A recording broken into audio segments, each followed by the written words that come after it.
O discurso de hoje de Lula no sindicato do ABC, um discurso de 1 hora, pouco mais de 1 hora, um discurso longo, ele merece ser analisado sob diversos prismas. O primeiro ângulo que eu gostaria que você visse é que tudo que Lula falou é exatamente o que vem sendo dito por seu partido, o PT, por todos os parlamentares do PT, por sua presidente Gleisi Hoffmann, pelos senadores, pelas principais figuras do partido.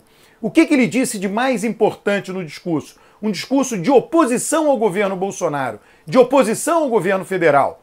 Um discurso no qual ele bateu no governo nos aspectos econômicos, principalmente, gastou uma parte longa para falar disso, falar com detalhes, citando números da economia, criticou ministros do governo, em particular o ministro Paulo Guedes e o ministro Sérgio Moro, criticou aspectos do governo que estão as nebulosidades do governo ou dos procedimentos do próprio presidente da República que parecem envolvê-lo no crime de Marielle Franco, parecem envolvê-lo com as milícias do Rio de Janeiro por meio de Queiroz. Então foram muitas críticas ao governo federal. Todas elas idênticas a que todos os membros de seu partido com mandato eletivo e também líderes importantes sem mandato eletivo, como Fernando Haddad, vem fazendo nos últimos tempos, ou vem fazendo desde que começou o governo Jair Bolsonaro. Bom, então por que a gente diz que não havia oposição e agora há? Qual é a diferença? O conteúdo do discurso é o mesmo. A forma enfática, a forma firme também é a mesma. A diferença é que Lula é um líder de repercussão nacional. Lula, os discursos dele são cobertos por toda a mídia, diferentemente dos outros membros do PT. Os discursos... E por que isso acontece? Porque Lula foi presidente da República por 8 anos e saiu prestigiado nesses 8 anos em que foi presidente. As pesquisas de opinião, até hoje, se alguém fizer uma pesquisa de opinião e perguntar a avaliação do governo Lula, quando ele governou o Brasil, a avaliação dele é de 60% de ótimo e bom ou mais. Então, isso torna ele uma figura fundamental dentro do PT, de importância absoluta dentro de seu partido político. Então, se todos os componentes do partido falam uma coisa, Lula vai lá e fala a mesma coisa, quando Lula fala, a repercussão é muito maior. Isso mostra que a oposição está fazendo oposição. É um fato. A questão toda é quem a sociedade valoriza como principal porta-voz do partido. E esse principal porta-voz é Lula. E ele é principal porta-voz principalmente por conta da razão que eu mencionei, o seu sucesso no governo, mas também por outros fatos que aconteceram depois, porque ele é mantido na mídia, seja por ele próprio, por seu partido, seja por seus adversários. A própria prisão de Lula o colocou na mídia, a libertação de Lula o coloca na mídia. Então é uma conjunção de fatores que fizeram de Lula a figura mais importante do PT e que o mantém assim. Muita gente diz o Lula deveria ter passado o bastão, o Lula não era mais para estar aí. Ora, ele podia não estar aí, com a importância que ele tem hoje. Por quê? Porque ele teve a chance de ser sucedido por José Dirceu, que foi abatido pelo Mensalão. Ele teve a chance de ser sucedido por Antônio Palocci, que foi abatido 2 vezes por escândalo. Ele teve a chance de ser sucedido por Dilma, que fez um governo muito ruim. Então Lula, com a importância que ele tem hoje, poderia não estar aí. Poderia ter surgido um outro líder de esquerda de importância nacional, com as pernas próprias, sendo governador 1 a 2 vezes, se projetado nacionalmente por dentro do PT. Eu falo isso porque alguém pode pensar, não, mas esse líder é Ciro Gomes. Mas não adianta ser Ciro Gomes se você não tem o capital político e eleitoral do PT. A figura de Ciro Gomes pode até ser importante. Eu não considero tanto assim, eu chamo ele do senhor 12%. Ele está congelado nos 12% desde que disputou todas as eleições. São 3 eleições, 12%. Enfim, mas vamos lá, vamos considerar hipoteticamente que ele seja uma figura eleitoralmente relevante. Ele não tem o capital político e eleitoral do PT. Ele pode, para alguns, ser a pessoa certa, mas está no lugar errado. E ele não é confiável para o sistema político. Então, por isso, o protagonismo de Lula. Tá? Bom, agora, propriamente ao conteúdo do discurso. Tá? Algumas coisas importantes no conteúdo do discurso. Uma coisa muito importante que ele não tinha por que enfatizar, mas ele mencionou com toda clareza, é que Bolsonaro foi eleito para governar 4 anos. Ele afasta, assim, qualquer conversa, inclusive citou Aécio. Citou Aécio quando ele se referiu à Bolívia, que na Bolívia a direita perdeu a eleição e questiona o resultado. E ele disse que Aécio fez o mesmo, inclusive surpreendente aquilo vindo de um neto de um grande político brasileiro que foi Tancredo Neves. Aécio fez o mesmo no Brasil, questionando o resultado eleitoral de 2014. Lula não questiona o resultado eleitoral.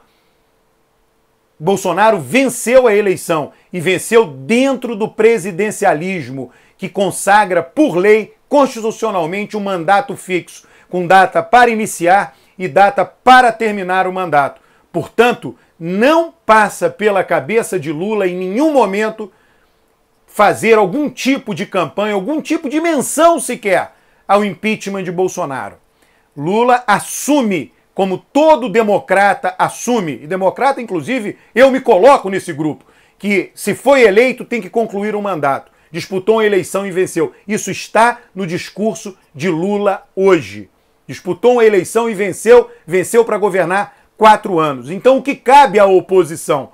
A oposição tem que bloquear todas as barbaridades que o governo porventura quiser fazer, ou tentar bloquear, ou dificultar a vida do governo. Esse é o papel da oposição no regime democrático. A oposição se coloca como alternativa para o eleitorado. Uma vez chegada a hora do eleitorado escolher em manter o governo ou mudar o governo, a oposição está lá. Então este é o papel, e ele foi claro com relação a isso no restante de todo o seu discurso.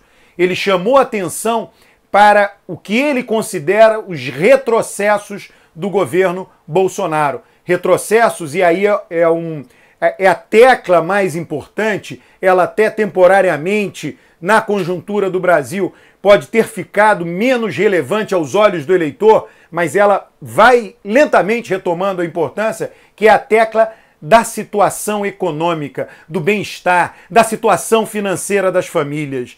Ele chamou muito, enfatizou muito isto. O emprego, a necessidade do emprego, algo que o Lula fala, desde que entrou na vida política por meio de sindicato, que é aquele caso das vidas de todas as pessoas, ter lá seus bens de consumo, ter o carrinho, poder fazer um churrasco, ter um computador em casa, todos os elementos ali do bem-estar de consumo, de aumento de renda, que é o que o governo federal pode fazer. Controlar a inflação, aumentar o emprego, reduzir juros. Ele chamou a atenção disso. O bem-estar é que está em jogo. E aí é interessante o paralelo, né, o que ele chama a atenção. Olha, os juros oficiais vêm caindo, a taxa do Banco Central, a taxa Selic vem caindo. Mas isso não trouxe ainda nenhum benefício ao povo. Não vai trazer, não? Isso é um problema. Então, é o papel que ele fez no Sindicato dos Metalúrgicos do ABC, foi um clássico discurso de oposição. Discurso esse que vem sendo feito pelo seu partido político, pelas pessoas mais importantes de seu partido. Agora, com ele fora da prisão, ele é o principal comunicador do PT. É a ele que são voltadas as principais atenções das redes sociais, das mídias tradicionais, de todos nós que acompanhamos a política. Se alguém do PT fala, não é porque se alguém não seja relevante, etc., mas é porque Lula é mais importante, nós ouvimos menos esse alguém do que Lula. Então o que nós vimos hoje foi exatamente isso, o que já vem sendo feito, só que agora num alto-falante, num megafone de todo tamanho, no maior megafone do país, que é a voz de Lula, que é a garganta, que é a língua de Lula. Então foi o que foi visto no Sindicato dos Metalúrgicos do ABC. Lula sai da prisão, passa um primeiro fim de semana aí que mistura celebração pessoal, celebração familiar, celebração com os companheiros de partido, com um ato político, e aí na próxima semana ele lentamente a sua vida volta ao normal no sentido da articulação política. Vamos nos lembrar que quando houve a tentativa de transferência de Lula da Polícia Federal em Curitiba para Tremembé, houve uma romaria de políticos que andaram a pé entre o Congresso e o Supremo Tribunal Federal, liderados por Rodrigo Maia. Naquele episódio, a presteza do STF foi imensa e no mesmo dia o imbróglio foi resolvido pelo STF impedindo a transferência a pedido de centenas de deputados e senadores. Naquele episódio, Lula mandou cartas, mandou bilhete, falou publicamente por meio lá de sua assessoria, saiu nos jornais agradecimentos a vários políticos e um agradecimento até especial ao presidente da Câmara, Rodrigo Maia. Não será surpreendente se Lula buscar conversar com todos eles, tentar agradecer pessoalmente, ou com telefonema, ou mesmo solicitando uma visita, uma conversa face a face pessoal. Então, isso começará a partir da semana que vem. A minha visão é que nas primeiras semanas Lula irá agradecer de perto a todos aqueles que o apoiar, que acabaram por apoiando o Lula em todo esse período, né, desde o período anterior à prisão, né, à perseguição até agora, né, nos momentos finais que ele estava preso, que ele sai da prisão. Então esse é o primeiro momento. E em seguida, aí ele já andou falando, já andou saindo na mídia, que ele pensa em organizar caravanas pelo país, e aí a política volta aos eixos normais do ponto de vista de Lula. E para o país é importante. Eleição, democracia, não se decide no tapetão. Eleição é para ser decidida na urna, com todos os atores.